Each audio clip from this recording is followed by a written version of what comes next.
আজকে কেমিস্ট্রি ক্লাসে যে বিষয়টা আমরা ডিসকাস করা শুরু করব সেটা হচ্ছে ওয়াটার বা জল। দেখো, এই জলের টপিকটা কিন্তু এতটাও সহজ নয় যতটা কিন্তু আমরা মনে করতে পারি যে এই টপিকটা একটু পড়লে হয়ে যাবে, কারণ এই কেমিস্ট্রির এই টপিক সম্পূর্ণ বিক্রিয়া নির্ভর কিছু ব্যাপার রয়েছে, কিছুটা ইনভলভমেন্টের ব্যাপার রয়েছে। তো জলের মতো সহজ একেবারে এই টপিক নয়। তো তোমাদেরকে যে ইনফরমেশনগুলো আমি নোট ডাউন করাবো একটু ভালো করে নোট করে রাখা প্রয়োজন, না হলে বিক্রিয়াগুলো কেমিক্যাল রিয়াকশন যেগুলো আছে ব্যালেন্স সহকারে সেগুলো মনে রাখতে অসুবিধা হবে। তাহলে জল বলতে আমরা প্রত্যেকেই জানি, প্রত্যেকে একটা জল অপরিহার্য, আমাদের দৈনন্দিন ব্যবহারের ক্ষেত্রে অপরিহার্য একটা পদার্থ বলতে পারি। এই জল আমরা জানি যে পৃথিবীর 3 ভাগ জল 1 ভাগ স্থল। যে যতটুকু জল রয়েছে তার 97% জল কিন্তু ব্যবহার করা যায় না, আর মাত্র 3% মিষ্টি জল, এটা মানুষ পানীয় বা ব্যবহার করতে পারে। এই যে জলের 3টি দশাও বর্তমান আমরা জানি: কঠিন, তরল, গ্যাস। কঠিন হিসেবে বরফ। বরফ হচ্ছে হিমবাহ বা সুমেরু কুমেরু অঞ্চলে, উত্তর মেরু দক্ষিণ মেরু বিভিন্ন অঞ্চলে বা বা আমাদের পার্বত্য অঞ্চলের পর্বতে বরফ হিসেবে অবস্থান করে।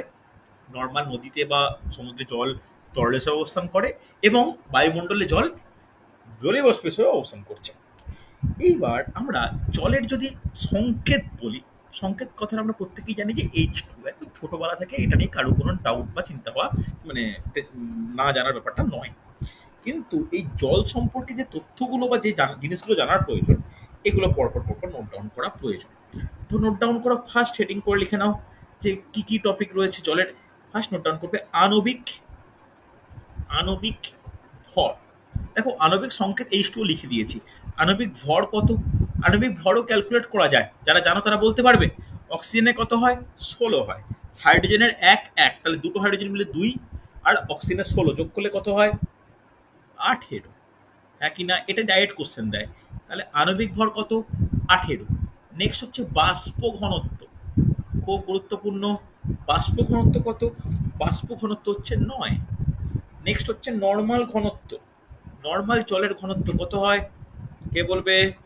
জলের ঘনত্ব কিন্তু 1 গ্রাম পার সেমি কিউব। কিন্তু এখানে ব্র্যাকেটে একটা জিনিস উল্লেখ করা প্রয়োজন, সেন্টিগ্রেড একটা টেম্পারেচার নির্ভর করে। কত বলা যাবে? 4 ডিগ্রি সেন্টিগ্রেড উষ্ণতায়। ওকে, 4 ডিগ্রি সেন্টিগ্রেড উষ্ণতায় কিন্তু এটা 1 গ্রাম পার সেমি কিউব হচ্ছে। নেক্সট হেডিং করো, পরপর ইনফরমেশনগুলো লেখাচ্ছি, লিখে নাও। জলের পিএইচ। দেখো, পিএইচ অ্যাসিড বেসে আমরা পিএইচ এর তথ্য জেনেছি। জলের স্বাভাবিক পিএইচ কত হয়? 7 হয়। তবে বিভিন্ন ক্ষেত্রে বিভিন্ন জলের মানে বিভিন্ন অবস্থা বা বিভিন্ন পজিশনে জলের সর্বাধিক রেঞ্জ হয় 6.5 থেকে 8.4। এটা হচ্ছে রেঞ্জ। বিভিন্ন বইতে এটা 8.5 আছে অবশ্যই। তো 8.4 এই রেঞ্জে কিন্তু পিএইচ ঘোরাফেরা করে। ওকে, নেক্সট নোট ডাউন করা দরকার হিমাঙ্ক। হিমাঙ্ক অর্থাৎ হিমাঙ্ক কাকে বলে? কাকে হিমাঙ্ক বলি আমরা? যেখানে কি হয়, জল জমে কঠিন বা বরফে পরিণত হচ্ছে, তাহলে হিমাঙ্ক কত হবে? 0 ডিগ্রি সেন্টিগ্রেড। কারো কোনো ডাউট হওয়ার কথাই না। স্ফুটনাঙ্ক কত? স্ফুটনাঙ্ক কত? যে ডিগ্রি সেন্টিগ্রেড উষ্ণতা বা যত উষ্ণতায় জল বাষ্পে হচ্ছে, 100 ডিগ্রি সেন্টিগ্রেড। আমি ডিগ্রি সেন্টিগ্রেডে বলছি, কেলভিন বা ফারেনহাইটে বলছি না, কনভার্ট করার দায়িত্ব কিন্তু তোমাদের। ঠিক আছে, নেক্সট নোট ডাউন করা প্রয়োজন বাষ্পীভবনের লিনতাপ। কোশ্চেন আসে, কে বলতে পারে দেখি? সৌমি বলতে পারবে? বাষ্পীভবনের লিনতাপ সিজিতা বলা যাবে? কে বলবে এটা? জলের বাষ্পীভবনের লিনতাপ প্রথম ইম্পর্টেন্ট কোশ্চেন যেটা কম্পিটিটিভ পরীক্ষায় আসে। জলের বাষ্পীভবনের লিনতাপ কত? নোট ডাউন করো। 537 537 ক্যালোরি পার গ্রাম। মনে থাকে জানো? 100 ডিগ্রি উষ্ণতা লাগে। কোনটা শুনতে পাচ্ছি না, বলো। তো বলছি 100 ডিগ্রি উষ্ণতার 537 ক্যালোরি। হ্যাঁ, সে তো লাগবেই, কিন্তু 537 ক্যালোরি, 1 গ্রাম জলকে বাষ্পীভূত করতে 537 ক্যালোরি তাপের প্রয়োজন। ঠিক আছে, নেক্সট নোট ডাউন করো বরফের। দেখো, জলের বাষ্পীভবন লিনতাপ হয় কেন? জলটা বাষ্পীভূত হয়, কিন্তু বরফটা কি হয়? মানে গলে। তাহলে কি বলতে পারি? বরফের গলনের লিনতাপ। বরফের গলনের লিনতাপ।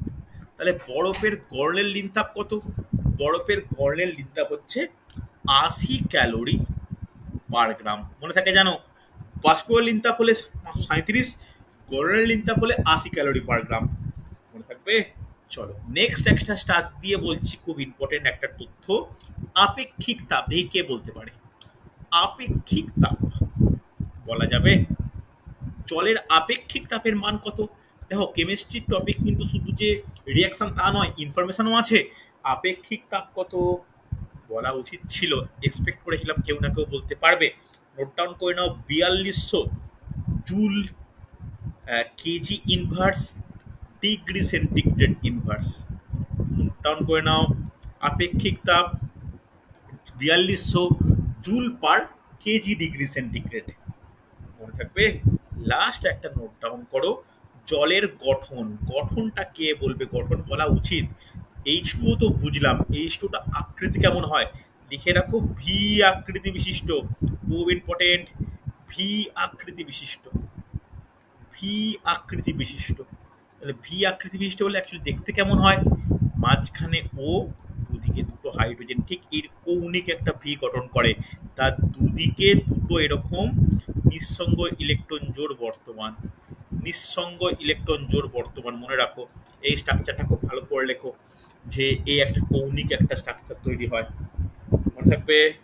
লাস্ট আর একটা ইনফরমেটিভ কোশ্চেন, কদিন আগেই জেন পাস পরীক্ষার একটা প্র্যাকটিস সেট দেখছিলাম, সেইখানে কোশ্চেনটা এসেছিল ডাব্লিউবিজেই যে পরীক্ষাটা হয়, যে জলের পরা বৈদ্যুতিক ধ্রুবকের মান কত? কেউ বলতে পারবে? জলের পরা বৈদ্যুতিক ধ্রুবক কারো কোনো আইডিয়া আছে?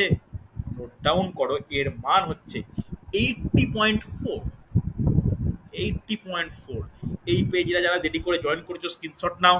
যে তথ্যগুলো লিখলাম জল সংক্রান্ত, প্রত্যেকটা কিন্তু যে কোনো কম্পিটিটিভ পরীক্ষার জন্য যথেষ্ট গুরুত্বপূর্ণ।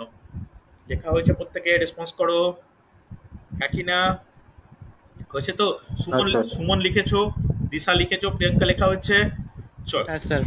নেক্সট, নেক্সট আমরা হচ্ছে আর একটা তথ্যে ঢুকবো, জলের শোষক। হেডিং করো, জলের শোষক। জলের শোষক বলতে কি? যে যে সমস্ত পদার্থ জলকে শোষণ করে। ওকে, লিখে নাও জলের শোষক। প্রথম এক্সাম্পল কার কথা বলবো, খুব ইম্পর্টেন্ট কোশ্চেন, কেন এই কোশ্চেনটা আমি রেলের পরীক্ষায় দেখেছি। ডাব্লিউবি এএনএম জিএনএম এর 2022 সালের কোশ্চেন ছিল, এটা প্রিভিয়াস এর কোশ্চেন। ডাব্লিউবিসিএস প্রিলিমিনারি পড়েছে, ডাব্লিউবিসিএস মেন্সে পড়েছে। বেশ কিছু পদার্থের নাম আমি বলবো, কোশ্চেন কিরকম টাইপের আসে। নিচের কোনটি জলের উত্তম শোষক? আমি বেশ কিছু নাম লিখবো পরপর, তোমরা কিন্তু নোট ডাউন করো। প্রথম নোট ডাউন করবে যে গাঢ় সালফিউরিক অ্যাসিড, গাঢ় সালফিউরিক অ্যাসিড, গাঢ় সালফিউরিক অ্যাসিড। সংকেত নিশ্চয়ই আমার বলার প্রয়োজন নেই, concentrate H2SO4। Next note down করবে silica gel, silica gel, silica বলতে SiO2, তার সঙ্গে কিছু অণু জল, কেলাস জল বর্তমান। তারপর নোট ডাউন করো অনার্দ্র ক্যালসিয়াম ক্লোরাইড, নামগুলো কিন্তু ইম্পর্টেন্ট উইথ তাদের স্টেট। নোট ডাউন করো অনার্দ্র ক্যালসিয়াম ক্লোরাইড, অনার্দ্র ক্যালসিয়াম ক্লোরাইড।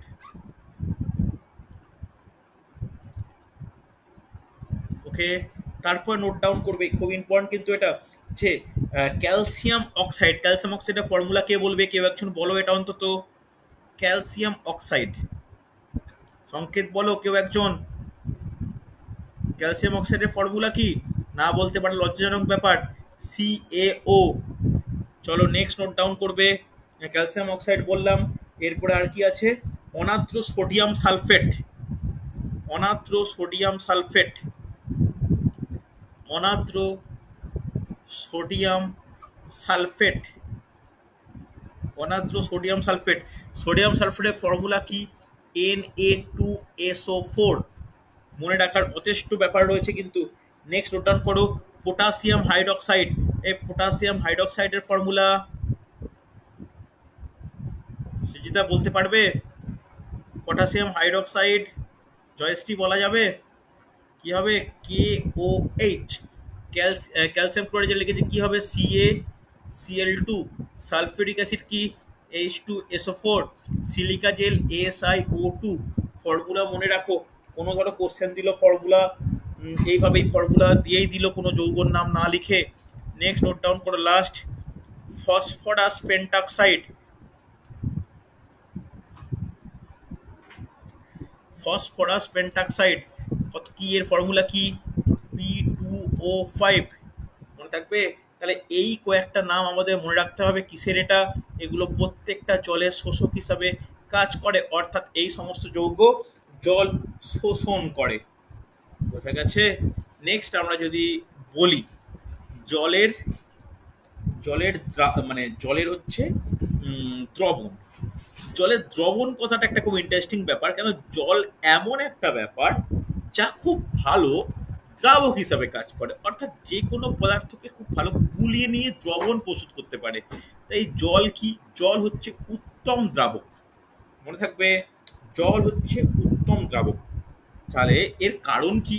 ভালো করে মনে রাখো, এই কোশ্চেন দেয় এটা। জল কেন উত্তম দ্রাবক? জলকে তো সার্বজনীন দ্রাবক বলা হয়। এর কারণ কি মনে হয়? এর কারণ হচ্ছে দুটো, জলের অণুগুলো ধ্রুবীয় প্রকৃতির, আর জলের পরাবৈদ্যুতিক ধ্রুবকের মান বেশি। এই দুটো পয়েন্টগুলো লেখা প্রয়োজন। কেন ভালো দ্রাবক লিখে নাও। জলের অণু, এইগুলো কিন্তু লেখার প্রয়োজন, বিবৃতিমূলক কোশ্চেনে কিন্তু আসে।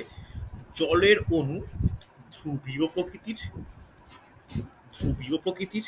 আর একটা কি? আর একটা লিখে নাও, জলের জলের পরাবৈদ্যুতিক ধ্রুবকের মান অনেক বেশি।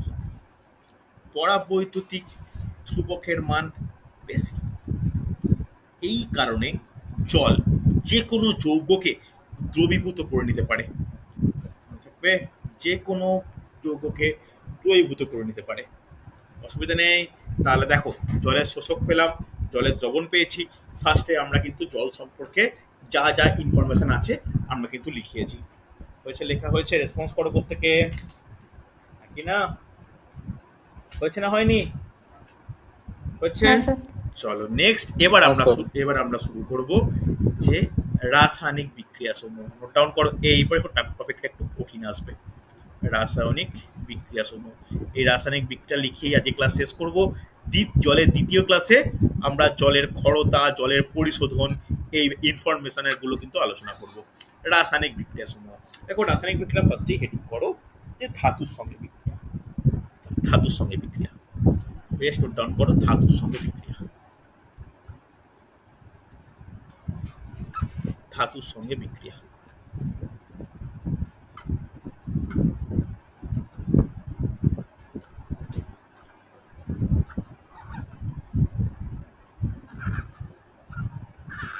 বুঝছেন? দেখ, ধাতু তো অনেকে আছে, ধাতু তো অনেক আছে। অনেক বলতে কি, সোডিয়াম, পটাশিয়াম, ক্যালসিয়াম, ম্যাগনেসিয়াম, প্রচুর ধাতু রয়েছে। তাহলে কার সঙ্গে কিভাবে বিক্রিয়া করে, এটাই কিংবা ধাতুর সঙ্গে বিক্রিয়াটাই একটা সব থেকে ইম্পর্টেন্ট টপিক। কেন বলছি ইম্পর্টেন্ট টপিক? এইটা বিভিন্ন শর্তে বিক্রিয়া করে। তাহলে ফার্স্ট হেডিং করো দুটো, মানে এরকম ভাবে না, তিনটে ভাগে না, তিনটে না, চারটে ভাগে ভাগ করছি। ছোট ছোট চারটে ভাগে ভাগ করছি,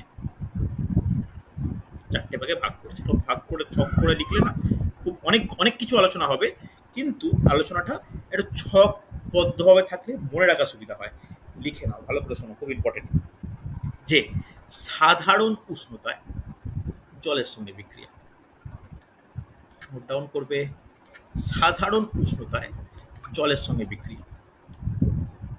কার বিক্রিয়া? ধাতুর, কিন্তু জলের সঙ্গে বিক্রিয়া। ওকে, নেক্সট হচ্ছে ফুটন্ত জলের সঙ্গে বিক্রিয়া। এমনি অবস্থায় সেই সমস্ত ধাতু বিক্রিয়া করে না, ফুটন্ত জলের সাথে বিক্রিয়া, ফুটন্ত জলের সাথে বিক্রিয়া।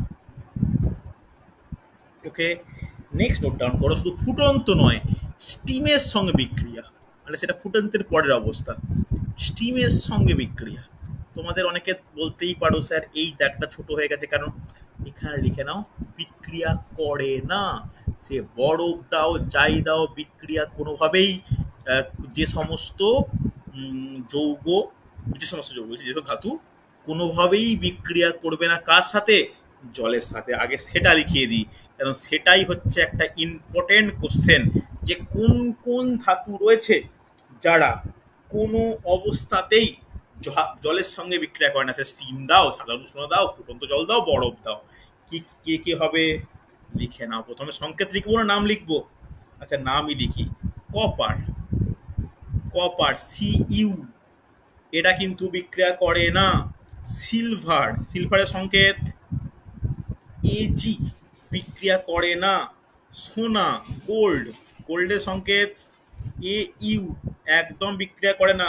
আমরা সোনার জিনিস পরে থাকি, রূপোর জিনিস পরে থাকি, তামার তামার জিনিস ব্যবহার করি, বা তামারও কোনো জিনিস পড়তে পারি, জল যদি ওর ওপর পড়ে বিক্রিয়া করে গলে যায় না, অন্য কিছু করে ফেলে, কখনো করবে না, বিক্রিয়া করে না। এছাড়া কে আছে? এছাড়া হচ্ছে লিখে নাও সিসা, সিসা লেড পিবি। আর কি বলতে পারি? পারদ, পারদ এইচ। এই পাঁচটা জিনিস মনে রাখো, এই পাঁচটা কিন্তু কোনোভাবেই জলের সাথে বিক্রিয়া করে না। আলাদা জায়গায় কিন্তু নোট ডাউন করে দিয়েছি। বাকিরা কিন্তু বিক্রিয়া করে, হাইলাইট করছি। সাধারণ উষ্ণতায় বিক্রিয়া করে, ফুটন্ত জলের সঙ্গে বিক্রিয়া করবে, স্টিমের সঙ্গে বিক্রিয়া করবে। আগে একটু নোট ডাউন করিয়ে দেওয়া প্রয়োজন যে কোন কোন ধাতু সাধারণ উষ্ণতায় বিক্রিয়া করে। লিখে নাও, নাম লেখার জায়গা নেই, তোমরা নাম লেখো। সোডিয়াম, পটাশিয়াম, ক্যালসিয়াম, এরা সাধারণ উষ্ণতায় বিক্রিয়া করে ফেলে। ফুটন্ত জল প্রয়োজন না হলে বিক্রিয়া করবে না। কোন কোন ক্ষেত্রে? ম্যাগনেসিয়াম আর অ্যালুমিনিয়াম। ওকে, আমরা অ্যালুমিনিয়াম ফয়েল ইউজ করি। অ্যালুমিনিয়াম ফয়েল গরম হলে বিভিন্ন খাবার কন্টেন করতে পারি। ওই অ্যালুমিনিয়াম ফয়েলে দেখবে এমনি জল দাও কিছু হবে না, একটু ফুটন্ত জল দাও কুক করে যাবে। কেন, কি ব্যাপার, আমি পরে আলোচনা করছি। অ্যালুমিনিয়াম হাইড্রোক্সাইড উৎপন্ন হয়ে যায়, পরে আসছি। স্টিমের সঙ্গে বিক্রিয়া, স্টিম বলতে কি, যেখানে একদম মানে ধোঁয়া বেরোচ্ছে, ওই সিচুয়েশন। তাহলে ওখানে কি লিখে নাও? Iron zinc. দেখো এখান থেকে নোট পেলে যে কোন সিচুয়েশনে কি, মানে কি রকম পরিস্থিতিতে বা কি রকম কন্ডিশনে ধাতুটা জলের সঙ্গে বিক্রিয়া করছে। এরপরে শুধুমাত্র এইটুকু দেখালে তো চলবে না, আমার দেখানো প্রয়োজন এই পটাশিয়াম, এই সোডিয়াম, এই ক্যালসিয়ামের সঙ্গে জল বিক্রিয়া করে কি কি জিনিস উৎপন্ন করে। নোট ডাউন করে নাও, বিক্রিয়া লিখবো, ছোট ছোট লিখবো, জায়গা স্পেস কম, তোমরা কিন্তু নোট ডাউন খুব ভালো করে করো। লিখে নাও যে Na প্লাস H2, প্রতিটা লেখার আগে কিন্তু একটু ফাঁকা রেখো, কেন আমি ব্যালেন্স করব। Na প্লাস H2 উৎপন্ন হয় কি? NaOH, তার সঙ্গে কি উৎপন্ন হয়? তার সঙ্গে উৎপন্ন হয় হাইড্রোজেন গ্যাস, হ্যাঁ কি না? তাহলে ব্যালেন্স করলে কি হবে? ব্যালেন্স করলে এখানে 2 বসানো প্রয়োজন। হাইড্রোজেন তো আছে, অক্সিজেন দুটো আছে, এখানে যদি 2 দিই, 2 দিলাম। আচ্ছা এখানে 2, দেখো ব্যালেন্স হলো কিনা হচ্ছে। তাহলে এই যে কথাটা লিখলে, এটা কার ক্ষেত্রে, কিসের কিসের ক্ষেত্রে লিখলে? এটা সোডিয়ামের বিক্রিয়া লিখলে। তাহলে সোডিয়ামের সঙ্গে জলের বিক্রিয়ায় কি উৎপন্ন হয়? NaOH, তাকে কি বলতে পারি? সোডিয়াম হাইড্রোক্সাইড বলা চলে তো? তাহলে নিজেরাই বলো তো, পটাশিয়ামের সঙ্গে বিক্রিয়া কি উৎপন্ন হবে? একদম ডাইরেক্ট, সোডিয়াম আর পটাশিয়ামের যোজ্যতা একই। তাহলে 2K প্লাস 2H2O, সেখান থেকে 2KOH প্লাস H2, হ্যাঁ কিনা হয়েছে? নেক্সট, ক্যালসিয়ামের সঙ্গে বিক্রিয়া করলে Ca প্লাস H2O, ব্যালেন্স পরে করছি, সেখান থেকে কি উৎপন্ন হবে? ক্যালসিয়াম হাইড্রোক্সাইড, সংকেতটা যেটুকু different, CaOH whole 2 plus H2O। তাহলে ব্যালেন্স করলে কি হবে? হাইড্রোজেন হাইড্রোজেন দুটো, এদিকে দুটো, চারটে, তাহলে এখানে 2 বসালেই চলবে। তাহলে ধাতুগুলো বুঝতে পারলে, বিক্রিয়া বোঝা গেছে। বিক্রিয়া আমি লিখলাম, তোমরা খাতায় যে লিখছো নাম কিন্তু তলায় লেখো। নাম তলায় বলতে কি, এই যে উৎপন্ন হচ্ছে সোডিয়াম হাইড্রোক্সাইড, লেখো সোডিয়াম হাইড্রোক্সাইড বলে। কারণ তোমরা যেখানে এখানে ক্লাস করছো বেশিরভাগই সায়েন্স ব্যাকগ্রাউন্ডে, অনেকে নেই বা কেমিস্ট্রিটাকে নিজে খুব দুর্বল মনে করো বা পড়তে ভালোবাসো না, তো এইগুলো লিখে রাখাটা আবশ্যক। সুমন লিখতে পারছো? রেসপন্স করবে। হ্যাঁ স্যার। সৃজিতা লিখতে পারছো? মৌপিয়া লিখতে পারছো? ভালো করে নোট ডাউন করো খাতা, কিন্তু রূপঙ্কর লেখা হচ্ছে। হ্যাঁ স্যার। চলো সুন্দর। দিশা লিখতে পেরেছো? গুরুত্বপূর্ণ কিন্তু। হ্যাঁ স্যার। চলো নেক্সট হচ্ছে ম্যাগনেসিয়াম আর অ্যালুমিনিয়াম। তাহলে ম্যাগনেসিয়ামের সঙ্গে জলের বিক্রিয়া কি উৎপন্ন হয়? আচ্ছা একটা জিনিস লিখে দেওয়া আমাদের প্রয়োজন, অবশ্যই প্রয়োজন, যে এই যে লিখলে তো, তাহলে এখান থেকে জিস্ট কি পেলে, এক কথা প্রকাশ করলে কি পাবো, যে একটা লাইন তোমরা লিখে নাও, এই সাধারণ উষ্ণতার জায়গা থাকলে লিখে নাও যে সাধারণ উষ্ণতায় ধাতুর সঙ্গে জলের বিক্রিয়ায় ধাতব হাইড্রোক্সাইড উৎপন্ন হয়, তাই তো? হ্যাঁ কি না? সোডিয়াম ধাতু তার হাইড্রোক্সাইড সোডিয়াম হাইড্রোক্সাইড, পটাশিয়াম ধাতু তার হাইড্রোক্সাইড পটাশিয়াম হাইড্রোক্সাইড, ক্যালসিয়াম ধাতু তার হাইড্রোক্সাইড ক্যালসিয়াম হাইড্রোক্সাইড উৎপন্ন হচ্ছে। শুভ লিখতে পেরেছো? প্রিয়াঙ্কা লেখা হয়েছে। স্যার আরেকবার বলুন। হ্যাঁ, সাধারণ উষ্ণতায় ধাতুর সঙ্গে জলের বিক্রিয়ায় ধাতব হাইড্রোক্সাইড উৎপন্ন হয়। বলতে পারি। রিয়া লিখতে পেরেছো? সৌমি লেখা হয়েছে। মৌপিয়া লিখতে পেরেছো? রেসপন্স করবে। হ্যাঁ স্যার। চল নেক্সট, ম্যাগনেসিয়াম। দেখো ম্যাগনেসিয়াম প্লাস জল কি উৎপন্ন হচ্ছে, নিচে নিচে লিখছি, নিচে নিচে জায়গা আছে যখন একটু নিচে লিখছি, দুখানা বিক্রিয়া কি উৎপন্ন হবে, MgOH হোল 2 তার সঙ্গে হাইড্রোজেন। ওকে, তোমাদের জায়গা থাকলে একটা লাইনে লেখার চেষ্টা করো, এটা কিন্তু হেল্পফুল, দুটো লাইনে লেখাটা উচিত নয়। ঠিক আছে, তাহলে এইখানে ব্যালেন্স করলে এখানে 2 করা দরকার, ম্যাগনেসিয়ামের দুটো, হ্যাঁ হয়ে গেছে। ঠিক আছে, তাহলে এখানেও দেখো, এখানেও কি করছি, Mg ধাতু তার সঙ্গে বিক্রিয়া করে কি উৎপন্ন হচ্ছে, তার সঙ্গে বিক্রিয়া করে কিন্তু ধাতব হাইড্রোক্সাইড উৎপন্ন হচ্ছে। ওকে, তারপরে কি অ্যালুমিনিয়াম। অ্যালুমিনিয়াম রিঅ্যাকশনটা কিন্তু ইম্পর্টেন্ট। অ্যালুমিনিয়াম প্লাস জলের বিক্রিয়ায় উৎপন্ন হয় অ্যালুমিনিয়াম হাইড্রোক্সাইড। অ্যালুমিনিয়াম যেহেতু 3 হওয়ার কারণে AlOH whole 3 plus hydrogen gas উৎপন্ন হয়।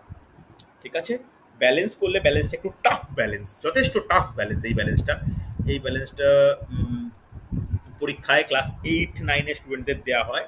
এটা 2 বসবে, এটা 6 বসবে, এটা 2, এটা 3। ওকে, দেখে নিও, অসুবিধা নেই। রেসপন্স করো প্রত্যেকে, খুব গুরুত্বপূর্ণ কিন্তু। কোনো ডাউট থাকলে আমাকে জিজ্ঞাসা করবে, স্যার আর একবার বলুন বা কিছু। কোনো ডাউট থাকলে আরেকবার জিজ্ঞেস করবে, কোনো ডাউট থাকলে জিজ্ঞাসা করে নেবে। নেক্সট নেক্সট হচ্ছে, নোট ডাউন করো যে আয়রন, আয়রন আর জিঙ্ক। আয়রন আর জিঙ্কের সঙ্গে যখন উৎপন্ন হচ্ছে না, তখন আর হাইড্রোক্সাইড উৎপন্ন হচ্ছে না, এটা স্টার দিয়ে রাখো। যেহেতু স্টিমের সঙ্গে বিক্রিয়া হচ্ছে, এই দুটো কোশ্চেনে আসে, তাহলে প্রথম বিক্রিয়া কি লিখবো, আয়রন। আয়রনের সঙ্গে কার বিক্রিয়া, আয়রনের সঙ্গে ভেপারের বিক্রিয়া, কিন্তু ভেপারের সংকেত তো H2O, তাহলে এদের বিক্রিয়া কি উৎপন্ন হচ্ছে, উৎপন্ন হয় Fe3O4 Fe3O4 plus H2। Balance করা প্রয়োজন, একটু নোট ডাউন করো, Fe3O4 plus H2 to balance করে দিই। তাহলে এটা 3 বসাও, জলের আগে 4 আর হাইড্রোজেনের আগে 4 বসালেই চলবে। হচ্ছে, আর জিঙ্কের সঙ্গে বিক্রিয়া করলে কি হবে, জিঙ্ক প্লাস H2O, বিক্রিয়াটা সহজ তুলনামূলক, জিঙ্ক অক্সাইড প্লাস H2। দেখো এখানে কিন্তু কোনো ব্যালেন্স করার প্রয়োজন নেই।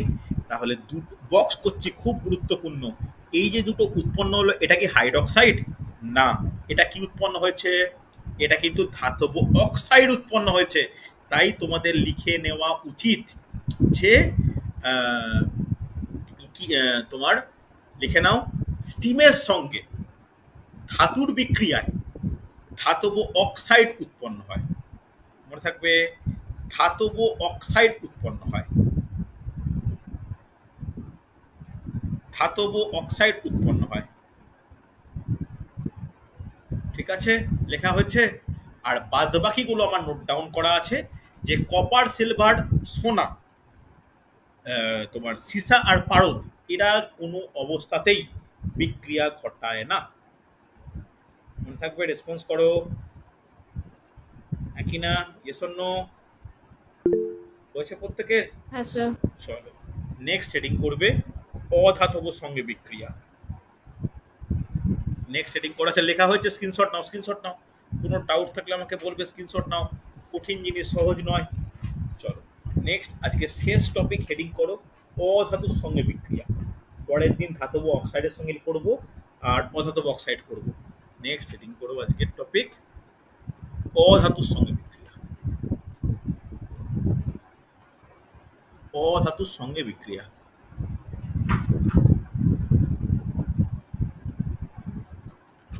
দেখো এই অধাতুর সঙ্গে বিক্রিয়া বলছি তো, যেমন ধাতুর সঙ্গে বিক্রিয়া কন্ডিশন নির্ভর করেছে। কন্ডিশন বলতে যেটা রুম টেম্পারেচারে হয়ে যায় সাধারণ উষ্ণতায়, সেটা একটা কন্ডিশন।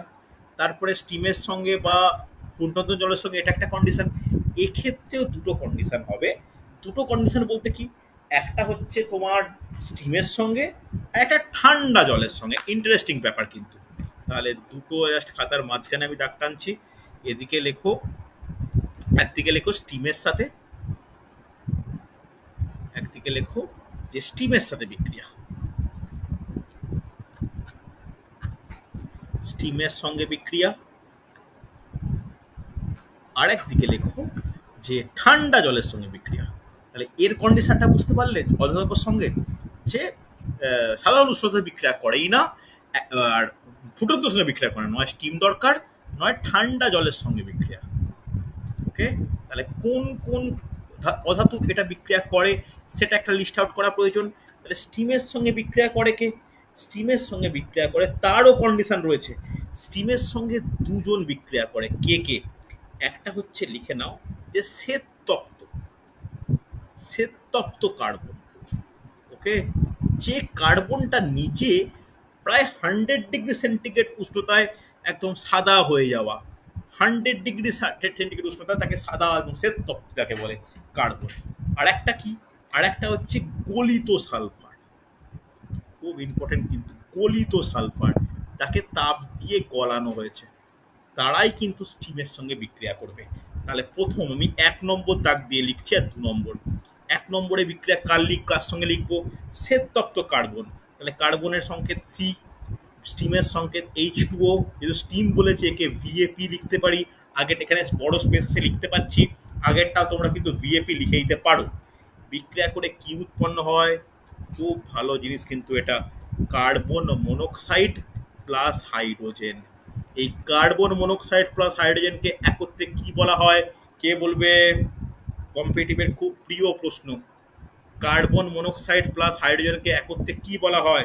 নোট ডাউন করে নাও, ওয়াটার গ্যাস। খুব ইম্পর্টেন্ট কোশ্চেন, খুব ইম্পর্টেন্ট কোশ্চেন, পরীক্ষায় প্রচুর পরিমাণে আসে। যে ওয়াটার গ্যাস কি?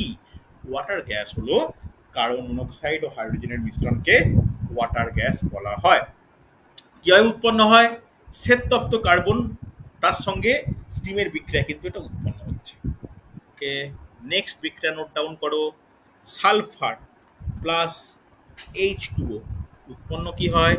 Sulphur dioxide plus hydrogen gas. Balance করতে হবে, এখানে 2 দাও, এখানে 2 দাও।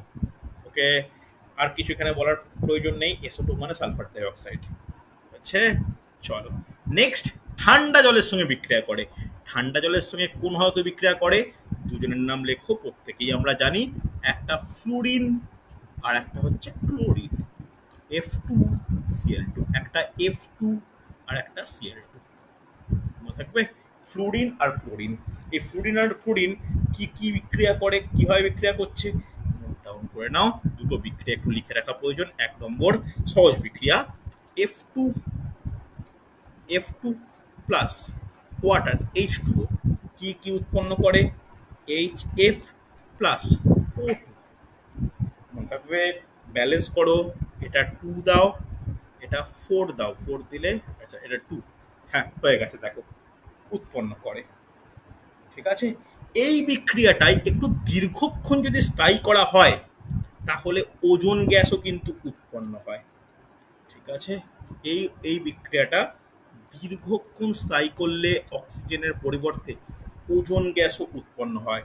একটু ব্যালেন্সের পরিবর্তন করাটা হয় প্রয়োজন, কিন্তু সেখানে যদি ফ্লুরিনের পরিমাণটা বেশি দিয়ে পদ্ধতিটাকে দীর্ঘ করি, তাহলে ওজোন গ্যাস উৎপন্ন হয়। একটু হাইলাইট করে রাখা প্রয়োজন, ঠিক আছে। ওজোন গ্যাস উৎপন্ন হয় কোন, মানে জল থেকে কিভাবে উৎপন্ন হয়? ফ্লুরিনের সঙ্গে বিক্রিয়া উৎপন্ন হয়, বুঝছে। আর ক্লোরিনের সঙ্গে বিক্রিয়া লিখে নাও, সহজ বিক্রিয়া, Cl2 প্লাস H2O, সেখান থেকে এই Cl প্লাস HOCl, খুব ইম্পর্টেন্ট। HOCl আর HCl উৎপন্ন হচ্ছে। ব্যালেন্স করার প্রয়োজন আছে? না, কোনো ব্যালেন্স করার প্রয়োজন নেই। দেখে নাও প্রত্যেকের। কোনো ডাউট থাকলে আমাকে বলো, কোনো ডাউট থাকলে আমাকে বলো। আর যদি HOCl আছে, HOCl এর নাম লিখে রাখো যে হাইপোক্লোরাস অ্যাসিড। Hypochlorous acid. কোনো আননোন নাম থাকলে আমাকে অবশ্যই জিজ্ঞেস করে নেবে। হাইপোক্লোরাস অ্যাসিড লেখা হয়েছে প্রত্যেকের? তাহলে আমরা যে টপিকটা শুরু করেছিলাম সেটা নিয়ে কোনো ডাউট থাকলে আমাকে বলো। তাহলে প্রথমে আমরা কি দেখলাম? প্রথমে আমরা ধাতুর সঙ্গে বিক্রিয়া দেখলাম বিভিন্ন কন্ডিশনে, তারপর দেখলাম অধাতুর সঙ্গে বিক্রিয়া। অধাতুর সঙ্গে বিক্রিয়ার দুটো কন্ডিশন, একটা স্টিমের সঙ্গে আর একটা ঠান্ডা জলের সঙ্গে। স্টিমের সঙ্গে বিক্রিয়া করে কে? স্টিমের সঙ্গে বিক্রিয়া করে শ্বেততপ্ত কার্বন আর গলিত সালফার। আর ঠান্ডা জলের সঙ্গে বিক্রিয়া করে কে? ক্লোরিন আর ফ্লুরিন। বোঝা গেছে?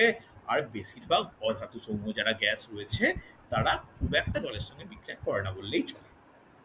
বলো, প্রত্যেকে রেসপন্স করো। বোঝা গেছে? Yes or no? লেখা হয়েছে ঠিক করে? নোট ডাউন করেছো খাতায়? চলো হ্যাঁ স্যার। দেখো, পরবর্তী কেমিস্ট্রি ক্লাসে এর যে দ্বিতীয় অংশের যে ক্লাস নেব সেখানে আবার বাকি থাকবে ধাতব অক্সাইড, অধাতব অক্সাইড।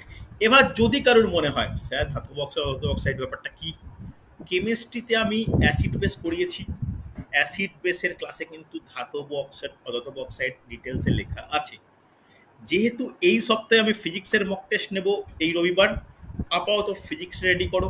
রোববার মিটে গেলেই কেমিস্ট্রি ধরবে, ঠিক আছে? কারণ তারপরে রোববারটা কেমিস্ট্রি পরীক্ষা নেব। এই কেমিস্ট্রি যখন ধরবে তখন অ্যাসিড বেসের যে ক্লাস নিয়েছি অ্যাসিড বেসের ক্লাসটা দেখে নিলে ধাতব অক্সাইড অধাতব অক্সাইড ডাউট ক্লিয়ার হয়ে যাবে। কারণ ওই ডাউটটা ক্লিয়ার হলে তখন জলের টপিকে দ্বিতীয় অংশে ধাতব অক্সাইডের সঙ্গে বিক্রিয়া, অধাতব অক্সাইডের সঙ্গে বিক্রিয়া দেখাবো, তখন বিক্রিয়াগুলো করতে তোমাদের সুবিধা হবে, ঠিক আছে? তারপরে কি আলোচনা করব? তারপরে লবণের সঙ্গে বিক্রিয়া, সেই একই ক্লাসে পেয়ে যাবে। তারপরে জলের শ্রেণীবিভাগ। জলের শ্রেণীবিভাগ, জলকে যে দুটো ভাগে ভাগ করা যায়, মৃদু জল আর ক্ষর জল। সেখান থেকে ক্ষরতা দুইকরণের কি নিয়ম, কি ব্যাপার, সেগুলো পরের দিন ক্লাসে আলোচনা করব। ওকে, চলো তাহলে আজকের জন্য এতটাই। আগামী ক্লাসে ঠিক এরপর থেকে শুরু।